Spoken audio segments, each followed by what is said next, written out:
You are a Jedi Master. The greatest lie ever told is the one that you tell yourself. I am not good enough. Now, everyone is going to come across this great lie at some point in their lives, some more than others.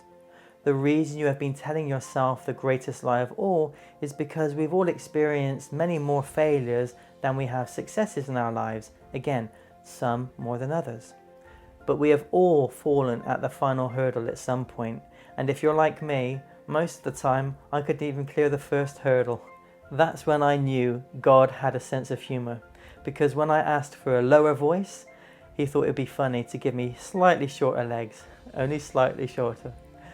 He said, "Here is your first lesson, Colin. From now on, you better be specific with me, or I'm going to be having fun with your manifestations." I said, I've learned that lesson well and truly, and guess what? I didn't learn. I totally forgot it, and it took me 39 years to finally remember those words. And maybe you can resonate with me when I say, I forgot that I was a Master Manifestor. If you've ever been in that position where you feel life isn't happening for you, it's happening to you, well, that's because you've forgotten that you're a Master Manifestor. I forgot I was connected to infinite intelligence and to all there is, was, and ever could be. And I'm going to share with you how I remembered so that I can help you to remember if you've forgotten. Are you ready?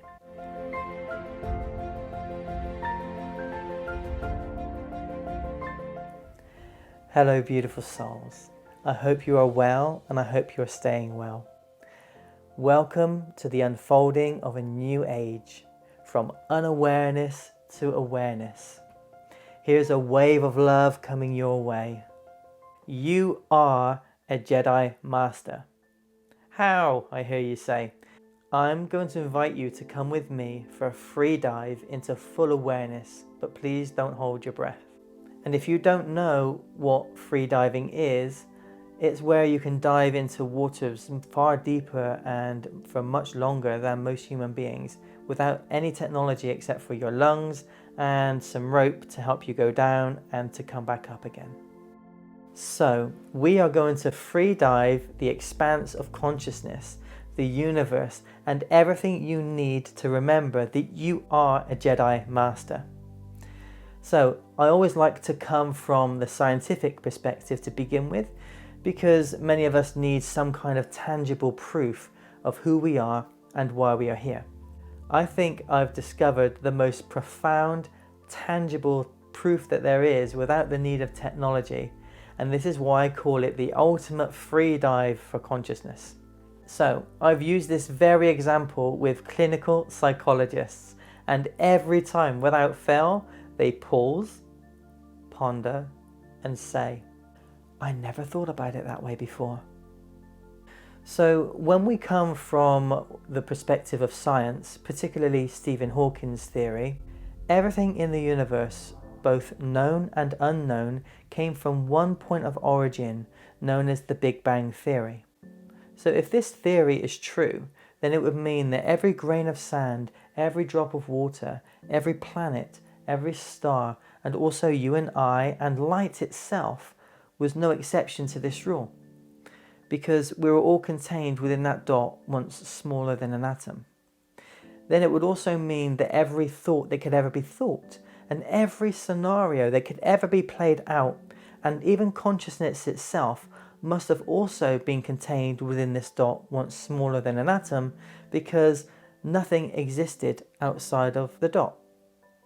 That's what it says. And if this is true, then it means we were already a part of something else before we arrived here. And if that's true, then you are absolutely a part of one thing, because in the beginning there was a dot smaller than an atom and nothing existed outside of it. And if that's true, it means you are already all-knowing and a master of everything, because you came from and still are part of everything, which came from one thing, the Big Bang, which is everything. And at this point, we shouldn't be asking the question, is there life after death? We should be realizing that we were life long before the life that we are now. Oh, I like that. Rewind. And at this point, we shouldn't be asking the question, is there life after death? We should be realizing that we were life long before the life that we are now. And so it would mean that you are already a Jedi Master. But when you are learning how to be one, you are in fact remembering that you are already a Jedi Master. Well, now that is a keeper. So here's an example of what I mean by that. If you were a master chess player, which you already are, but you've forgotten, and you knew every move that was ever going to be played on that board, how enjoyable would the game be to you? Yeah, not very exciting, because as you sit there and you preempt every move before it was made, there would just be no point. It would just become boring, wouldn't it? And so if you came here as a master, which you are already, you've just forgotten, how exciting would the learning experience be if you knew every move, every success and failure, every up and down? It would be pointless, wouldn't it? You wouldn't get anything from that. So now I hear some of you saying, well, Colin, I wouldn't be where I am right now if I knew what I was getting into, and that would be a good thing for me. And I agree, to an extent. But the truth is, it would only have a short-term gain for you, because it wouldn't be much fun in the long term. You wouldn't get to experience a natural unfolding which is always pushing you to do your best and to create. You would get so bored so quickly over the vastness of infinity, through the repetition of the same success and the same ups, that they would eventually create a down feeling and you just wouldn't be happy. Because you already knew what the main prize was going to be. You see, when you say you are bored here in this lifetime, right now, it's simply not true. You cannot possibly be bored because there is just so much to see and do. You could spend the rest of your life in one room observing every millimeter and still have enough time left over for the next lifetime and the one after that, and that's just from one room. Then there's the outside of everything to experience, taste, touch, smell, hear, feel.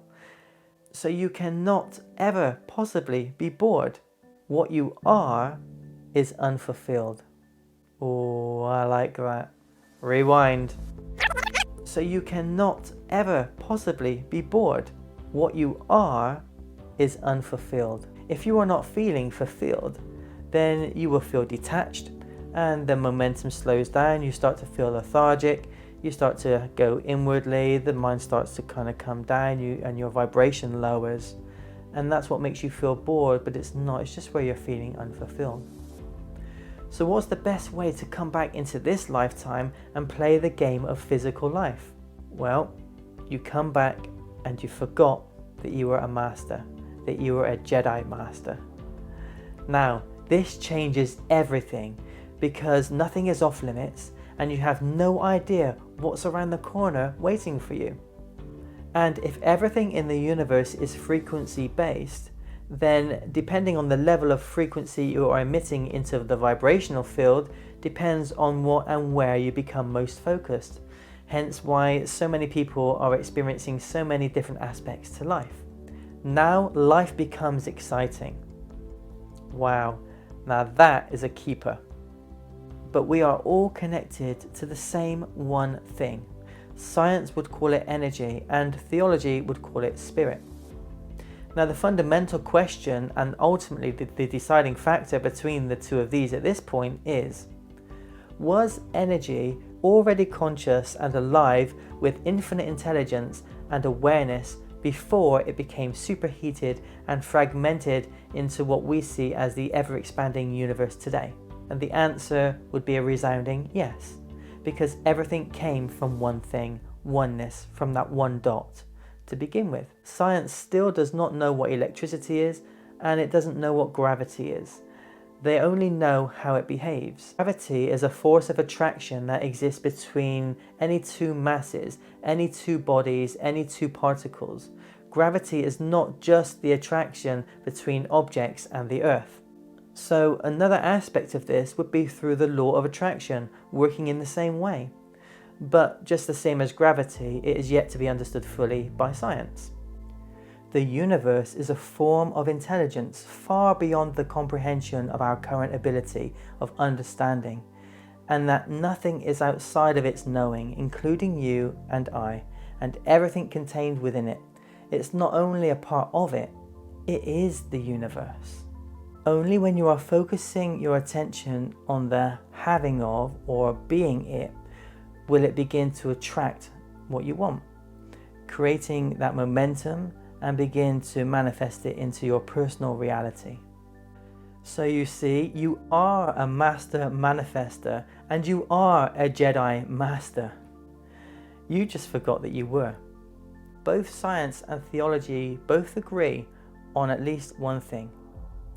You are filled with infinite potential, because potential is infinite, and so are you. You cannot lose at this game when you learn that the game isn't as real as you think it is. How do I know? Because everyone eventually leaves the board, and none of them take their winnings with them. And if you don't need the winnings where you're going, then there must have been another purpose to the game. And then the true adventure begins through that of discovery. Go and explore all that life has to offer you, and do it with a big smile on your face, because you chose to do it, because you are a Jedi Master, not in the making. You are a Jedi Master in the remembering. Ooh, I like that. Rewind. You are a Jedi Master, not in the making. You are a Jedi Master in the remembering. So another example that you are already all-knowing and a Jedi Master is when we are in a conversation with someone and they say something to you that you've never heard before, and they say it in such a way that you nod your head and you say, "Yeah, I get it, that makes so much sense, dude." Remember, when you hear someone say that in the future, it's because they are literally understanding the universe outside of their own brain.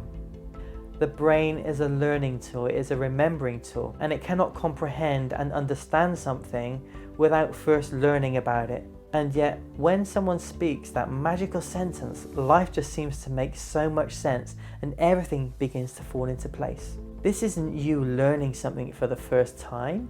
This is you remembering what you already knew, but you had forgotten. And it felt so right when that moment when it was said to you, that you just embraced it, because it was the deeper part of you that just totally absorbed into that and totally resonated with it. And that's why it feels so right to you, and why you connect to it on such a deeper level compared to maybe other sentences you've heard in the same day. These little moments are like life's marker points to show you that your focus is heading in the direction of home. Oh, I like that. Rewind. These little moments are like life's marker points to show you that your focus is heading in the direction of home. Just breathe that in. Wow. This is what the film The Matrix was all about, when they would upload programs into their consciousness and they could be anything and do anything they wanted to do or be. The experience inside the program was the illusion, and they had another self, the higher self, choosing and learning the experience. They were all tested again and again in the same way as we're tested every day, over and over again. You can learn anything you want to, because you are always connected to that which you came from.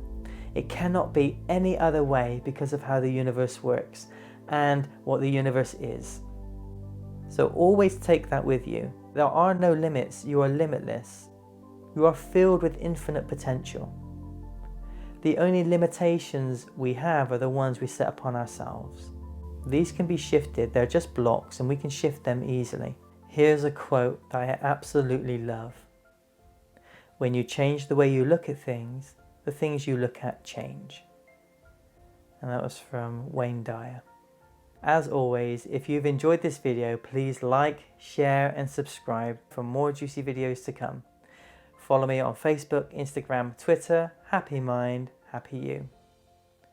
Now, all that's left for me to say is, until our paths meet once more, keep shining brightly as the beautiful soul that you are.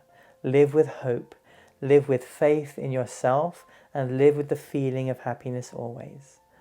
And I look forward to speaking to you again soon. Lots of love. Bye.